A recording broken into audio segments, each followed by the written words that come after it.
Good evening, everyone. After a week on the run, the suspect in a Baldwin homicide is behind bars. Gary Scotty McDonald was captured in a wooded area near Highway 366 and County Road 5321 in Prentiss County today. McDonald is accused of shooting and killing his ex-girlfriend Connor Noel Kyle at an apartment next door to Adams Auto Sales on 4th Street. McDonald worked briefly at Adams Auto Sales as a repo man after he was released from prison. The shooting prompted a week-long manhunt involving local, state, and federal agencies. McDonald was taken into custody without incident. The investigation into the death of a Columbus man continues. Deputies were called to Burns Road just over a week ago after a passerby found the body of 28-year-old Lorenzo Halthen Jr. Investigators are trying to determine why or how he got to that area just off Nashville Ferry Road. While on scene, deputies placed markers on the ground that usually indicates where shell casings or other pieces of evidence might be located. Halthen's death is being treated as a homicide. No arrest has been made. If you have any information, call Golden Triangle Crime Stoppers. An Arkansas man that ran from a traffic stop is now in jail. The Mississippi Highway Patrol says DONTA KIRBY of Pine Bluff was taken into custody about 10:30 last night. State troopers say he was caught in the city limits of Mathiston. Investigators say KIRBY was pulled over on Highway 82 near Mathiston on Thursday. While a trooper was conducting an investigation, KIRBY ran away from the traffic stop while in handcuffs. KIRBY is in the Webster County Jail. MHP has not released what specific charges he could be facing. A 17-year-old is being charged as an adult and held without bond for a string of burglaries in Lee County. Taryn Nichols is charged with multiple auto burglaries, 1 count of felony taking of a motor vehicle, and 1 count of possession of a firearm by a convicted felon. The crimes were allegedly committed last week in the Spring Hill Road area. At the time of the incidents, Nichols was on house arrest after he was convicted of crimes including assaulting an officer, felony escape, and felony eluding, burglary, and felony taking of a motor vehicle. He was classified as an adult because of the crimes when he was released on house arrest. I hate to see anybody make decisions such as this. It alters their life, but at some point in time we have to protect the general public, and that's what I felt it was time to do today. And that's when we asked for a bond that would ensure that. And thankfully Judge Hopkins took our recommendation and has set a no bond for him where he cannot get out. 39-year-old Stacy Hood was also arrested and is charged with helping Nichols elude. Investigators, Hood's bond was set at $50,000. A stolen car from Lee County results in a pursuit and crash in Lowndes County. Now, Lamon Brandon is charged with possession of stolen property. Lowndes County deputies were called to Leela Lane about a suspicious person.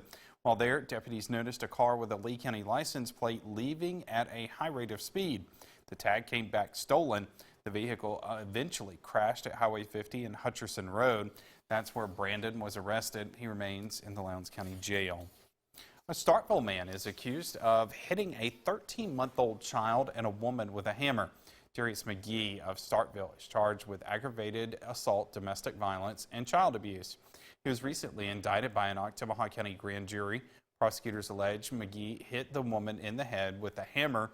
The child was also hit with a hammer. The indictment on the May 2019 incident does not describe the injuries to the victims or if McGee is related to the child. He is out of jail on bond. The Columbus Police Department is looking for more officers to serve and protect. Now they are going to try and find them online. CPD is hosting a career day tomorrow. Applicants can go to the police department in person or join in on the day virtually. In-person tours will be given of the department and will include a trip to the firing range. The department wanted to add a virtual component to the job fair to reach as many people as possible during the pandemic. This will be our first time ever a virtual job fair. With the coronavirus, a lot of things have changed. We're using this new platform now, doing a virtual online career fair where people can come from all over the country and ask questions about the police department, fill out applications, and won't have to be there. The job fair will be from 9 a.m. until 1 p.m. tomorrow. We have a pretty nice Friday afternoon going, but it's hot. Highs have been in the low 90s today. We are still right around 90 degrees plus or minus. The heat index right around 100. So yes, it's been a Friday sizzler out there. And our trends for the Columbus area and really everywhere else here. After 8 o'clock, we get back down into the mid 80s and overnight lows will be down in the low 70s in some spots, but some of you will luck out. We're thinking some upper 60s, maybe Bruce, Tupelo, Aberdeen, the Hamilton, Alabama. Farther south, more in the way of lower 70s tonight, but mainly clear all night long. Tomorrow, warm, humid, low to mid 90s, much like today. We're going to still go with a chance for some showers and storms out there. There could be a few storm complexes that will try to come on down. We'll talk more about that and show you that very hot 7-day forecast in just a few minutes. A nursing home in Aberdeen is witnessing a rapid spread of the coronavirus. Staff members say the virus is spreading because employees are still having to come into work despite showing symptoms and being exposed to the virus. Some of them are now voicing their frustration. Our Quentin Smith has more. Staff members here at Care Center of Aberdeen say it's a cycle here. Employees will show up to work with symptoms. They'll then spread it to patients. Patients will then spread it back to the worker that's taking care of them. Staff members say each day they come to work here, they're not only putting themselves, but also the elderly residents at risk. The coronavirus is hitting the Care Center of Aberdeen in a major way. Just ask Bernice Walker. We don't want passing it. The employees. Walker is a staff member at the facility. She and other workers say they're still required to come into work despite telling administrators they have symptoms of COVID-19. They're short of help now, so they're really not bothered about how you're feeling or if you still got it. They just need somebody there to help. They're shorthanded. Their policy over there was you come back to work until you get your results. And I told her, I said, well, I already got a bunch of the symptoms. I had them. But she still said, you know, that their policy was for me to come back. The Mississippi Department of Health says it's essential to remain at home if you have symptoms while waiting on results. But Walker says she was threatened to be written up if she didn't come back into work. So she came back to work wearing her gloves and face mask. But deep down, she says she knows she exposed more people to the virus. Since I went back, I had at least 3, and most of them was on my hall. Most everybody was on the 100. They was tested positive for that stuff. So yeah, I had it. Some old A's had it. So we had to pass it on to them because some of them people don't even go out nowhere. So where they won't get it from? She blames the spread of the COVID-19 cases on what she says is the center's poor leadership. Nobody cleaning anything. According to the State Department of Health, since July 2nd, 32 staff members have tested positive for COVID-19 at the Care Center of Aberdeen. 18 residents have tested positive for the virus, and there have been 2 deaths due to coronavirus at the facility. Walker, along with Deborah Glaspie and Taquisha Randall, are 3 of the staff members to test positive. Randall is now waiting on the results from her 3rd test. I'm at the point now, I'm scared. You know, thank God I'm lucky that I made it through this. I don't know if I can get it again. If I do, I might not be as lucky. I think it's all about money for them. They're coming in and they're making sure the staff is there and they're not caring who has it and who don't have it. As long as you ain't just completely broke down, they want you at work. Now, we did reach out to Care Center of Aberdeen. They said they are following all CDC guidelines and that they have measures in place to keep everyone safe. They declined to give an on-camera comment. 1,031 new COVID-19 cases are being reported in Mississippi today. The Mississippi State Department of Health is also reporting 11 new fatalities. The state's death toll is now 1,215. 981 people are in hospitals across the state with either a confirmed or suspected COVID-19 case. 205 ICU beds are filled with patients. In our area, these are the counties with the highest number of new cases today. Grenada County, which is under a state-mandated mask order, saw 34 cases. Lafayette County had 27 and Octobaha 21. Daycares are open and trying to keep students safe under CDC guidelines. However, trying to keep germs out doesn't always mean they can't get in. Our Stephanie Poole joins us live in the studio with more. That's right, Joey. Temperature checks and hand sanitation are mandatory checkoffs at many daycares now. The Columbus facility is going beyond those measures after a student was infected with COVID-19. Over 100 kids are enrolled in Columbus Christian School. After briefly shutting down due to the pandemic, the school reopened, checking kids' temperatures and making employees wear masks. It's what we do to make sure that everyone can be as safe as possible and yet still living your life. Director Sylvia Collins says everything was going fine until a student contracted the virus. On July 4th, we had our first case, and we followed the protocol, the state protocol, which is simply you call the health department, our contact person. And then from there, we contacted immediately every parent in the room. Mandatory quarantine quickly followed. We closed the room for the full 14 days. Collins says to stop all possible traces of the virus, every child from that classroom, along with their siblings, were sent home. The health department received word that the siblings were not to come also, and we did not allow any of the siblings to come into the building either. And of course, any teacher that had had contact with that classroom. Nearly 17 kids were tested, all results coming back negative. To keep students and teachers at low risk, weekly deep cleanings are a must. While they were here, we had the whole building done, and as of right now, we've not had any more cases. None of our teachers have tested positive. Collins says the school is complying within regulations of the CDC with COVID screening. Parents are dropping off their kids at the front door, and visitors must wear a mask along with other safety measures. Reminding everybody, whether you're in child care or a school or a business, that transparency is the only way to do the contact tracing. It's the only way to get it eradicated, is that you've got to be open and honest. Collins says all COVID prevention guidelines will remain in place until further notice. When we come back, we meet some Golden Triangle farmers who are taking the natural approach to helping out their neighbors. You're watching WCBI's News at 6 with Joey Barnes. Welcome back, everyone. There's food to share from those who grow it in Crawford. Healing Springs Pharmacy is a vegan farm known for produce. They are joined every other week by farmers to give away food to people in the community in need. Mayor Willie Dean Parsons says those that have more than they need to make sure to take care of their neighbors. This is really a good thing because some people don't have it and they have more than one person in the household and they're not working. And this is something to help the people that got children to put food on their table. And it's free, so they can come out and get it. Mississippi minority farmers have played a key role in organizing the giveaway. A lot of good-looking gardens around. We've had rain, now we've got heat. The rain just continues day Yes. after day. Today, though, a nice little break here. Yeah. We dry things out temporarily, but we may see some storms this weekend. Currently across the region, upper 80s to around 90. We'll have that weekend forecast next. Stay with us. WCBI First Alert AccuWeather Forecast with Chief Meteorologist Keith Gibson. All right, we made it. The weekend is here, a very summer-like weekend. Now, there will be some storms around here, we think, but the big story going through the weekend into next week, because it's July, high heat and humidity.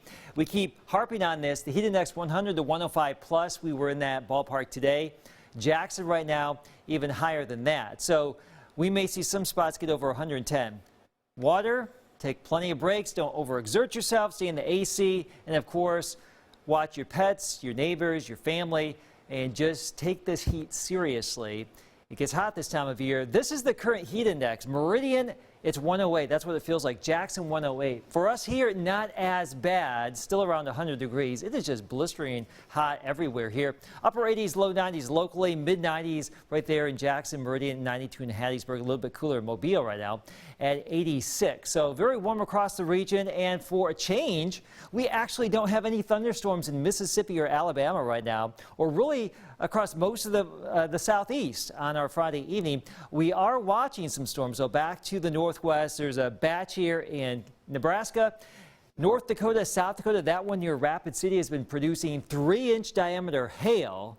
And that storm complex out here in the Dakotas will need to be watched. Let me show you this with Futurecast. Now, Oftentimes these storms will blow up in the late afternoon way up there and then come southeast all night long and get down here the next day.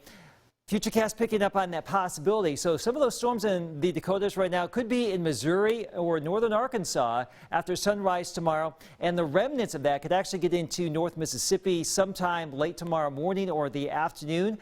We'll see about that. And there could be another batch of storms that gets going tomorrow night into our Sunday morning right here. And that could swing on through, and maybe some more storms Sunday afternoon as well. So we have a couple of opportunities for some storms tomorrow night into Sunday.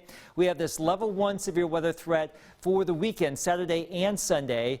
The primary threat here would be some strong damaging wind and some very heavy downpours. Now, we may or may not see any of those storms, but they are possible. We'll just wait and see what happens to our northwest. This is our time lapse from Louisville, Mississippi today. Some friendly clouds this afternoon. We are looking at 85 degrees by 10 o'clock tomorrow morning. By early afternoon, we will be watching for the possibility of a few storms here. Not everyone will see it. We may not see anything, but highs will be very warm, very steamy.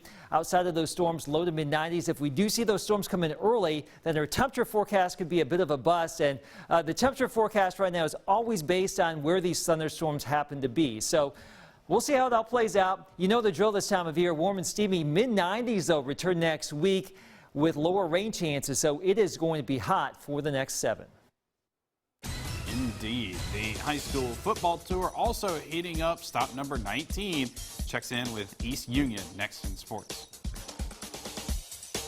With Courtney Robb is brought to you by your local Ford dealers. Go further. Stop number 19 on the high school football tour checks in with East Union. The Urchins are under new leadership with first-year head coach Todd Lott looking to sustain success, from the 2019 season. That's a mouthful. Take a listen. WCBI Sports 2020 High School Football Tour is brought to you by Itawamba Community College, Cannon Ford of Starkville, Monroe County Farm Bureau, Max South Broadband, and the Bank of Vernon. The East Union Urchins look to continue their dominance after winning the region last season, but will have to do so with a new head coach following Kevin Walton's departure. Now enter Todd Lott, who was the athletic director at New Albany the last 2 years and an assistant football coach prior to taking his job. Despite the turnover, Lott feels the team is buying into what they're selling. I can't imagine how hard this is going to be. Your senior football season and your coach leaves and you got a new coach coming in. So, we've just built a great relationship, and I'm really proud of them and the work they've put in. One thing that's been evident since Lott's arrival is the team's work ethic. Really intelligent group of kids, so we don't have to spend a lot of time teaching a lot of different stuff because usually the first time they're going to get it. And I could not be more pleased. I really couldn't. I'm just blessed to be here with a great group of kids. Lott's coaching style has played a major role in the transition. He's a teacher. He's good at teaching, saying things that you really kind of concept, and he's patient. Coming off a 9-3 season, Lott and his staff believe a solid foundation is set and are working to build on that. I feel like our job now is to take it to that next step. The next step, just keep moving the program up and moving the bar up, so to speak. The Urchins have a nice core in place to do so, including senior running back Colton Plunk, who rushed for over 1,500 yards last season and 20 touchdowns. We got good receivers. We got really good running back, stepping up and quarterback. So I feel like we're gonna have the talent to get some wins. Great group of skilled guys. We're gonna try to get the ball in their hands in space, and we got a 225, 30-pound running back that will make sure he touches the ball plenty of times as well. Combine that skill and hard work, and the Urchins can have a successful season. To this point, has had all those intangible things. They love each other. They work hard every day. They're intelligent, and you can't ask for more out of a coach. East Union's first game is a road matchup against New Albany August 21st. With East Union on the high school football tour, Chris Bolton, WCBI Sports. WCBI Sports 2020 High School Football Tour with East Union High School is brought to you by BNA Bank and F&M Bank. Over in Starkville, former Mississippi State Bulldog Jeffrey Simmons hosting his first football camp. Originally, the camp was supposed to be in Wcbi County, however, was moved due to COVID-19. The camp was free and kids of all ages were invited to come out and learn the game from the Mississippi Star. That's my thing. I want to give back so the kids can see, as you know, they have some type of, I wouldn't say hero, but someone to look up to in the community. A lot of people say, hero in our community. That just give me chills sometimes to see that and hear that. So I'm just able. When I'm able to give back, that just, giving a free camp like this, I think it's big for the community. No matter if it, it was planned to be in Wcbi, but now it's in Starkville. And for the, it was a quick turnaround for the change and let the parents know that it's here. And like I said, we actually got a big crowd today. I'm not sure exactly how many we had. I think it was 350 supposedly. I don't know how many, but like I said, I'm just blessed and honored to have this opportunity. That's it for sports. We'll have more for you when we come back after the break. Stay with us. Showers and storms with forecast on a scattered basis this weekend. Several storm complexes are possible, not definite. Don't cancel your plans here, but just try and stay indoors really for the next week. The heat will start to build in by the middle of next week, mid to maybe upper 90s here. Going to go with about 96, lows in the 70s. Although some spots tonight could actually get into the upper 60s, Joey. A little bit of a reprieve, but don't get used to it. It's July. I'm counting down to October, less than 90 days to go. Just flipping the calendar. October one day 21, I should say. There you go. That's what I'm waiting for. Well, I tell you what, those showers will feel good by Thursday. Yes. All right, thanks, Keith. Thanks for joining us, everybody.